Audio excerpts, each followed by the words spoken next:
Yo, what's going on everyone? Coach Aero here, and we are back for our final video of the season. For our last video here, we're going to be covering how to utilize the walls inside of solo queue. We're going to practice some mechanics a little bit, watch a replay example, and then jump into ranked to practice the application. For our warm-up, we will be in a training pack that has a wide variety of shots, so it's going to be really good for our warm-up today as we do have some mechanics to practice. Code will be on the screen. Go ahead and practice this one for about 5 to 10 minutes. Before we start actually learning any mechanics, I want to talk briefly about why utilizing the walls is an important topic for us to discuss inside of our season focus of solo queue.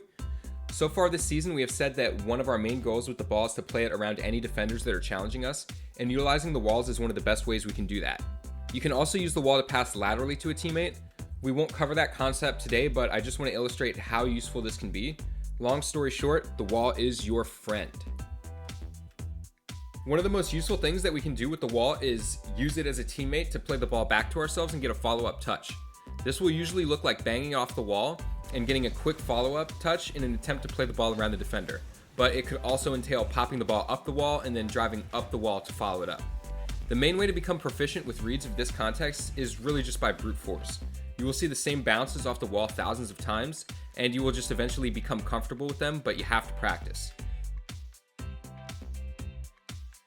Now, go ahead and spend 5 to 10 minutes and try to utilize the wall to play it back to yourself on every shot. Next thing that the wall is a great tool for is clears out of our defensive half. A half volley is essentially a power shot on the wall where you flip into the ball directly following the bounce, which will generate an immense amount of power. Getting huge clears is great because it allows you and your team precious time to get boost and to reposition if needed. The timing can be really tricky.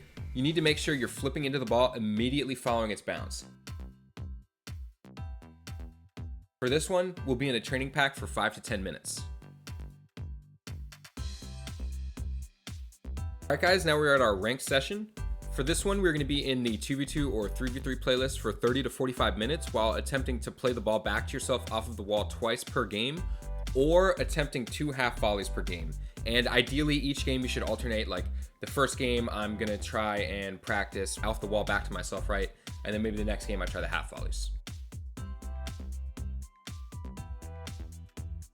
All right, well, everyone, that is going to be a wrap on this season here at Game Gym. I want to thank everyone who watched my videos this season, everyone who left comments, and just going out of your comfort zones by attempting some of these harder videos. Stay tuned for our next season. We've got some exciting plans in the works.